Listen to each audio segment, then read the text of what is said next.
प्रभु यीशु मसीह के नाम में मेरा सबको जय मसीह की। आज मैं खुदावंद के कलाम से कुछ ऐसी बातें बताऊंगी जो कि ये प्रूव करती है कि बाइबल खुदावंद का कलाम है। आने वाली बातों को सिर्फ खुदावंद जानता है। शैतान तो सिर्फ खुदा की लिखी हुई और बताई हुई बातों को इमिटेट करता है, और जो इंसानों की बातें होती वो तो सिर्फ अंदाजे होते हैं, कभी पूरे हो गए और कभी नहीं। लेकिन जो खुदावंद की बातें हैं राइट होती। ओल्ड टेस्टामेंट में जितनी भी प्रोफेसी की गई, जो खुदा ने अपने नबियों के थ्रू हमारे से बातें की, वो सारी पूरी हुई है और कुछ पूरी हो रही है। ऐसे खुदा ने पुराने नियम में जो बाइबल का पार्ट है, यीशु के आने के बारे में बहुत साल पहले बता दिया था। अलग अलग नबियों के थ्रू पुरानी बातें की, प्रोफेसाई किया गया कि यीशु आएगा, मसाया आएगा। यीशु का दुनिया में जन्म लेने से पहले हजारों साल पहले ये बातें बताई गई थी, क्योंकि खुदा के लिए कुछ भी मुश्किल नहीं है, क्योंकि खुदा जो बताता है वो होता है। पढ़ूंगी मीका 5 बाब तो आए। मैं बैतलहम अपराता, यदि तू ऐसा छोटा है कि यहूदा के हजारों में गिना नहीं जाता, भी तुझ में से मेरे लिए एक पुरुष निकलेगा, इसराइलियों में प्रभुता करने वाला होगा। उसका निकलना प्राचीन काल से, वर्ण अनादि काल से होता आया है। अगर आप मीका के पहले चैप्टर को पढ़ो तो वहाँ पे ऐसा लिखा है, the word of the Lord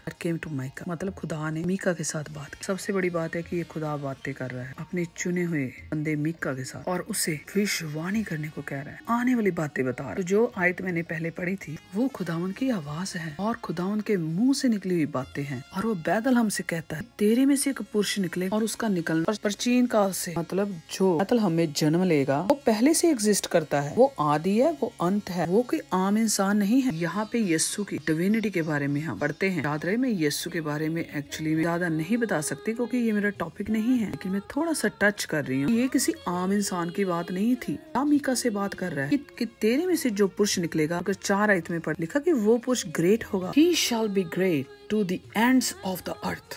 तो ये किसकी बात हो रही है? ये यीशु की बात हो रही है, और ये भविष्यवाणी नए नियम में पूरी जब यीशु मसीह बैतलहम में पैदा हुए, और वो कहता है कि वो पृथ्वी के शोर तक महान होगा। तो आज हम देखते हैं यीशु मसीह की महानता पूरी दुनिया में। मेरा टॉपिक यीशु का बर्थ या डिविनिटी के बारे में नहीं है, बल्कि ये प्रूव करना कि बाइबल खुदावंद का कलाम है, क्योंकि जब खुदावंद बोलता है तो वो पूरा होता है। माइका से बात की और वो पूरी हुई। बात खुदा ने माइका से अराउंड 750 BC में की। 750 BC के बाद ये बात पूरी हुई जब प्रभु यीशु मसीह इंसान के रूप में इस दुनिया में आए, और एग्जैक्टली वैसा हुआ जैसे खुदा ने मीका को बताया था जब प्रभु यीशु मसीह दुनिया में आए। इससे हमें ये पता चलता है जो कुछ बाइबल के अंदर लिखा है खुदावंद की तरफ से है। बाइबल के अंदर टेस्टामेंट में हजारों साल पहले प्रभु यीशु मसीह के बारे में बताया गया, फिर हजारों सालों के बाद प्रभु यीशु मसीह के बारे में एग्जैक्टली वैसे पूरी हुई जैसे लिखा गया था। ऐसी भविष्यवाणियां पूरी बाइबल के अंदर आपको मिलेगी। यीशु के दुनिया में आने की प्रोफेसीज की वर्सेस आप स्क्रीन पे देख सकते हैं, और फिर ये सिर्फ जीसस प्रोफेसीज की वर्सेस हैं। इसके अलावा बहुत ऐसी प्रोफेसीज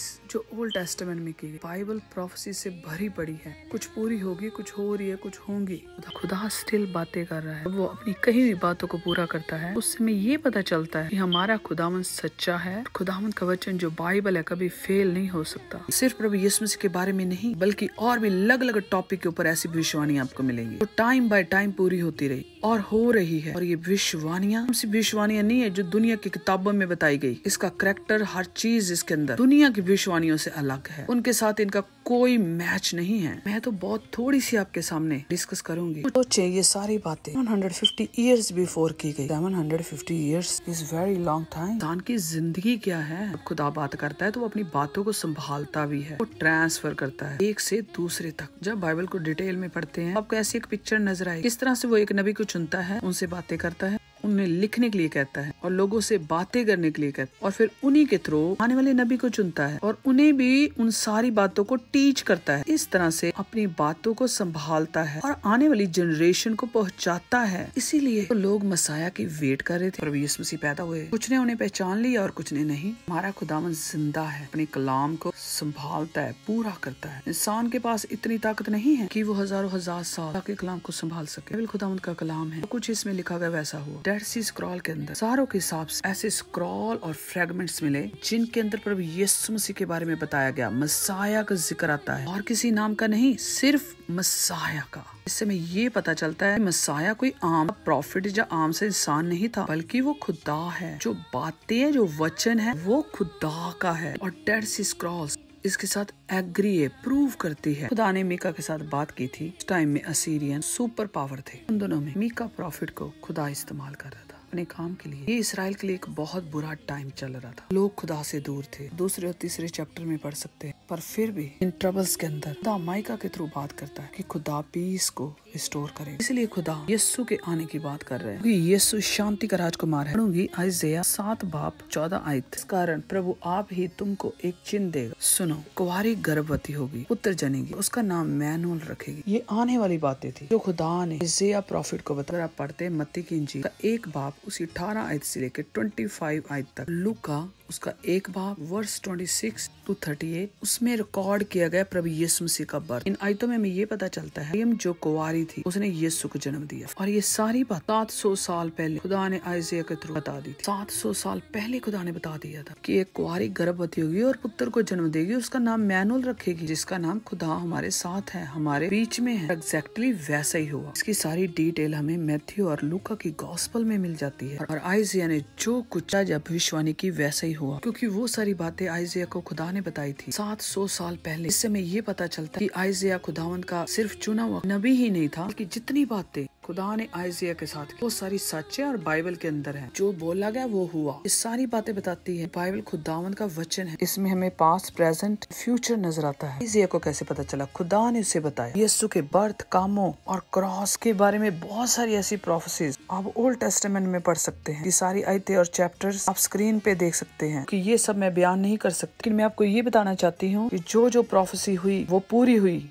क्योंकि ये सब खुदा बातें कर रहा था। क्योंकि खुदा का वचन हमें बताता है कि जो वो कहता है वो पूरा करता है, क्योंकि वो जिंदा है फॉर एवर। और फिर ये सारी बातें अलग अलग प्रॉफिट्स के थ्रू कही गई, अलग अलग टाइम पे और अलग अलग एरियाज में। वो सब एक दूसरे को जानते नहीं थे, वो अलग अलग टाइम में पैदा हुए। बहुत ऐसे प्रॉफिट है जिन्होंने आपस में एक दूसरे को देखा भी नहीं, उनको रिमाइंड कराता रहा, और वो सारी बातें आज हम बाइबल के अंदर पढ़ते हैं, जिससे हमें ये पता चलता है कि खुदावंद का वचन है। बहुत ऐसे तरीके हैं जिसे हम प्रूव कर सकते हैं बाइबल में से कि बाइबल खुदावंद का कलाम है, लेकिन इसके अलावा भी ऐसे सोर्सेज हैं जहाँ से हम प्रूव कर सकते हैं कि प्रभु यीशु मसीह दुनिया में आए, उन्होंने बड़े मिरेकल किए। जो कुछ बाइबल के अंदर लिखा गया वो राइट है। मैं एक ऐसी लेटर के बारे में आपको बताना चाहती हूँ जो एक बादशाह ने यीशु को लिखी। वो लेटर ट्रांसलेट की गई ग्रीक में अराउंड 260 AD। जब प्रभु यीशु मसीह दुनिया में आए, उनके नाम और काम की खबर आस पास की कंट्रीज में फैल गई। ईसा का बादशाह जो बीमार था, प्रभु यीशु मसीह को लेटर लिखता है हीलिंग के लिए, और वो उसमें लिखता है अब मेरी कंट्री में आए, मुझे हील करें, यहीं पर हमारे साथ रहें, मैं आपको पूरी प्रोटेक्शन दूं। ये उड़ीसा का बादशाह, ये शहर आज भी टर्की में पाया जाता है, जिसका नाम उर्फा है।